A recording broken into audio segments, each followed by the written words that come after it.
Web development में competition बहुत ज्यादा है, जॉब नहीं लगेगी उसमें जॉब से, इसलिए तो कंपटीशन ज्यादा है ना। व्हाई डू यू थिंक कि रोड मैप वाली वीडियोस पे ज्यादा व्यूज आते हैं as comparison to actual content video? Make sure to check your budget. अगर तुम्हारा बजट 80K से 1 लाख के बीच में है, इतने का लैपटॉप ले सकते हैं, you can go for Android development. Otherwise इसके नीचे तो एंड्रॉइड डेवलपमेंट में जाओ ही मत। स्टार्टिंग में थोड़ा सा हार्ड वर्क तो बनता है, स्पेशली जब नए प्रोग्रामर है, थोड़ी सी दिक्कत होती है, but once you get hang it, logic building programming में प्रो हो गए तो बाकी सारे लैंग्वेजेस सेम ही लगती है।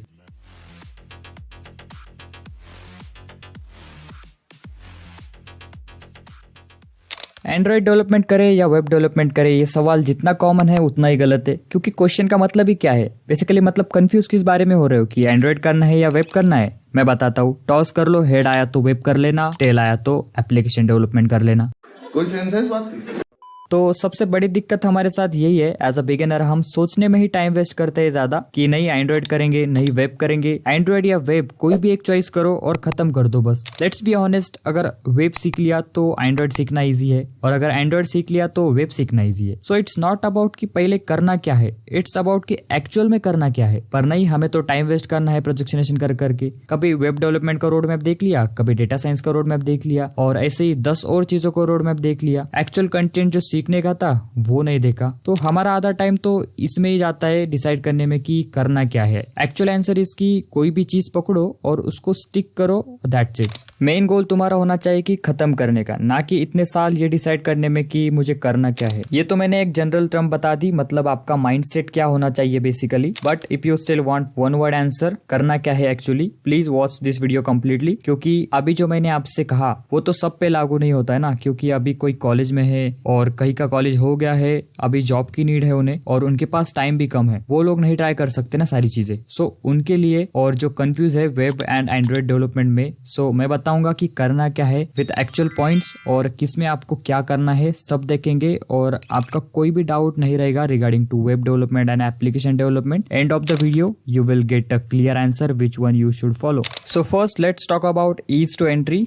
तो बात करेंगे ईज ऑफ एंट्री की। तो अगर आप लोगों को स्टार्ट करना है वेब डेवलपमेंट या एप्लीकेशन डेवलपमेंट, तो मैं कहूँगा कि वेब डेवलपमेंट थोड़ा सा आसान हो जाता है अगर एप्लीकेशन के कंपेयर में देखें तो, क्योंकि इसमें आपको बस एक ब्राउजर की जरूरत पड़ती है, और उसके साथ साथ आपको आपके एक बेसिक कंप्यूटर या लैपटॉप बस उसको ओपन करके आपको कोडिंग करनी होती है। तो आपको पता हो कि HTML बहुत ही आसान है, और जावास्क्रिप्ट भी जो एंट्री लेवल की है वो भी बहुत ही ज्यादा आसान है। डिजाइनिंग में आप लोग CSS, बूटस्ट्रैप वगैरह कई सारी चीजों का यूज कर सकते हो। तो वेबसाइट बनाना काफी ज्यादा ईजी है यहाँ पर। बट अगर हम बात करें एप्लीकेशन को डेवलप करने की, मैं वो वॉलपेपर या हेलो वर्ल्ड वाले ऐप की बात नहीं कर रहा हूँ जो कि अब कोई भी बना लेगा। मैं एक ऐप की जो किसी की जरूरत पूरी कर रहा है, कोई भी इंसान किसी भी एप्लीकेशन को अपने फोन में जब इंस्टॉल करेगा, जबकि उसको उस एप्लीकेशन की नीड हो, जब उस एप्लीकेशन से उसकी रिक्वायरमेंट फुलफिल हो रही हो। तो अगर आप लोग एक बेसिक सी ऐप बनाते हैं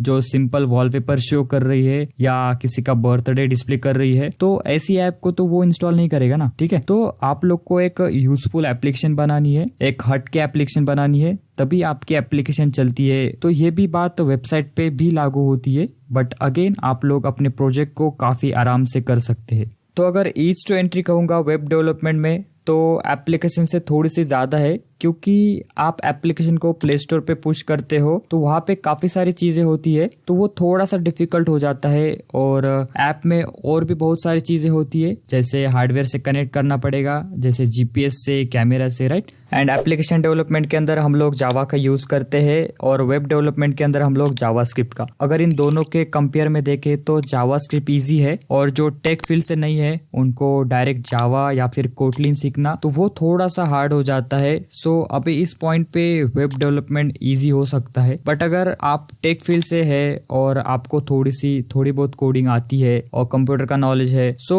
आपके लिए एंड्रॉइड काफी इजी हो जाएगा। और नॉन टेक्निकल फील्ड से है तो आग बनकर आप लोग वेब डेवलपमेंट कर सकते। सो नेक्स्ट पॉइंट है लर्निंग कर्व। तो अभी वेब डेवलपमेंट में और एप्लीकेशन डेवलपमेंट में क्या क्या होता है उसको देखते हैं, ठीक है।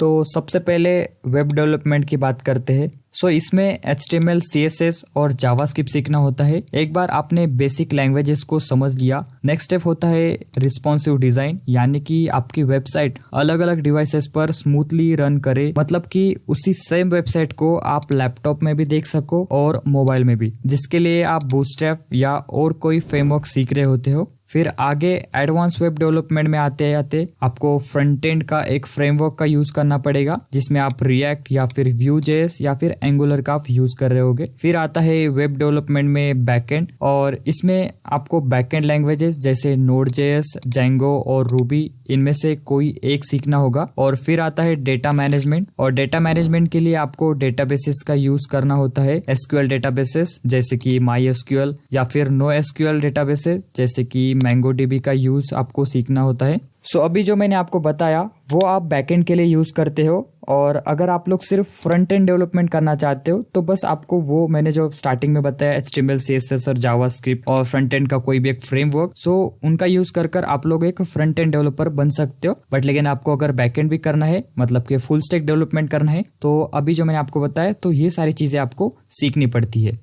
तो अब बात करते हैं ऐप डेवलपमेंट की। सो यहाँ पर भी दो चीज़ें होती है, एक होता है एंड्रॉयड एप्लीकेशन और दूसरा होता है iOS एप्लीकेशन। तो iOS के बारे में हम बाद में बात करते हैं, सबसे पहले हम एंड्रॉयड की बात करते हैं। तो अगर आप एंड्रॉयड कर रहे हो तो यहाँ पर सबसे पहले आपको जावा या फिर कोटलिन आपको सीखना होता है। फिर आता है आपका एंड्रॉयड स्टूडियो IDE, आपको एंड्रॉयड स्टूडियो को सीखना है, क्योंकि जो भी चीजें होगी क्रिएट करना, डिबग करना, वो इसमें ही होता है। एंड जो नेक्स्ट होता है वो है आपका यूजर इंटरफेस UI डिजाइन। यहाँ पे आपको XML का यूज करना होता है और एक इंटरैक्टिव और रिस्पॉन्सिव इंटरफेस आपको यहाँ पर बनाना होता है। फिर आपको नेटवर्क API कॉल सीखना होता है। एंड जैसे वेब डेवलपमेंट में बैकएंड है, ऑलमोस्ट इसमें भी सेम ऐसे ही होता है। तो ये बेसिक चीजें है इसकी। एंड अगर हम iOS की बात करते हैं तो iOS करने से पहले आपके पास तो सबसे पहले मैकबुक होना चाहिए एंड आपके पास एक iPhone होना चाहिए टेस्ट करने के लिए आपका एप्लीकेशन। इन दो चीजों के बिना तो आप iOS नहीं कर सकते हो,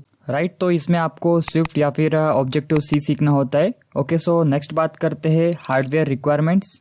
तुम्हारा बजट अगर 80K से 1 लाख कितने का लैपटॉप ले सकते हो, देन आप लोग एंड्रॉयड डेवलपमेंट के लिए जा सकते हो। अदरवाइज इसके नीचे है, सो आप एंड्रॉयड डेवलपमेंट में जाओ ही मत।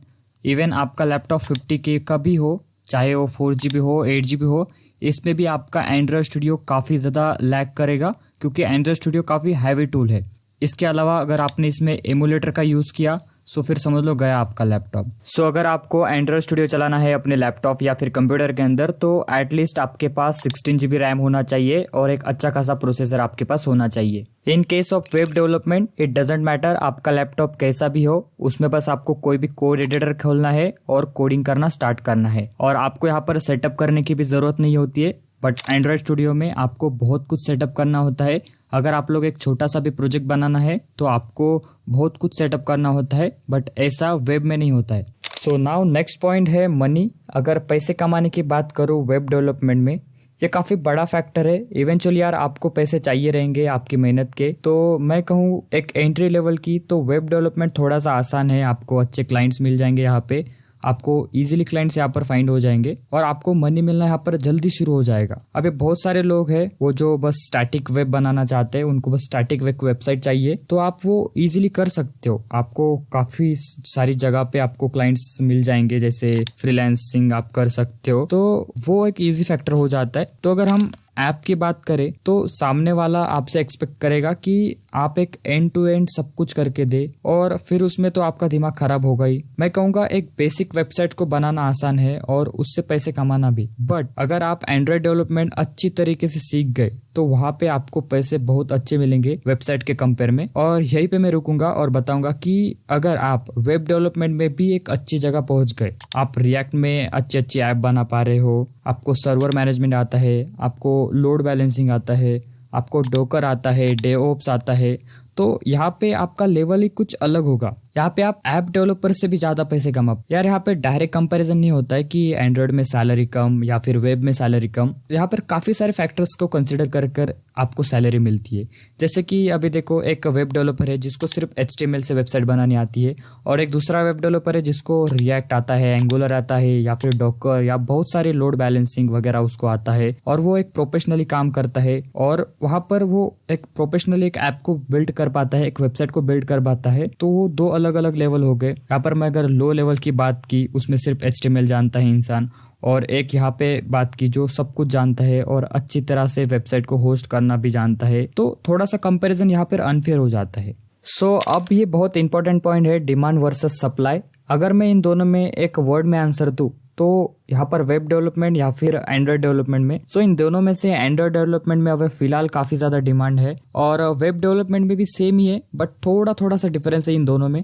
सो अभी आप लोग अगर चेकआउट करते हो इंटरनेट के ऊपर, सो आपको वहां पर मिलेगा कि एंड्रॉइड डेवलपमेंट के लिए काफी डिमांड है और सप्लाई वहां पर काफी कम है। सो आप लोग एंड्रॉइड डेवलपमेंट के लिए जा सकते हो अगर आपके पास हाईटेक स्किल है, आपको प्रोग्रामिंग लैंग्वेज आती है, कोडिंग अच्छे से आती है, कंप्यूटर का नॉलेज है। सो आप लोग एंड्रॉइड डेवलपमेंट के लिए जा सकते हो इजीली, आपको वहाँ पर सैलरी भी अच्छी खासी मिल जाती है। बट लेकिन सेम वैसे ही वेब डेवलपमेंट का भी है, वहाँ पर भी डिमांड आपको है, बट लेकिन यहाँ पर आपके पास एक प्लस पॉइंट होता है कि अगर आपको ज़्यादा टेक नॉलेज नहीं है तो आप लोग ईजिली वेब डेवलपमेंट को कर सकते हो। सो ये आप पॉइंट कंसिडर कर लेना। सो यहाँ पर आप लोग इन पॉइंट्स के हिसाब से अपने फील्ड को चॉइस कर सकते हो, और अगर मैं सजेस्ट करूँ तो आप लोग को वेब डेवलपमेंट इजी रहेगा। बट लेकिन अगर आपको कोडिंग लैंग्वेज की नॉलेज है या फिर आप लोग को कंप्यूटर की नॉलेज है तो आप लोग एंड्रॉइड डेवलपमेंट कर सकते हो। सो अभी वो आपके ऊपर है कि आपको किस में इंटरेस्ट है। सो मैंने बाकी सारे पॉइंट्स तो यहाँ पर आपके सामने रख दिए हैं, सो आप इनके हिसाब से आप जा सकते हो। सो फिर मिलते हैं नेक्स्ट वीडियो के अंदर, तब तक के लिए बाय बाय।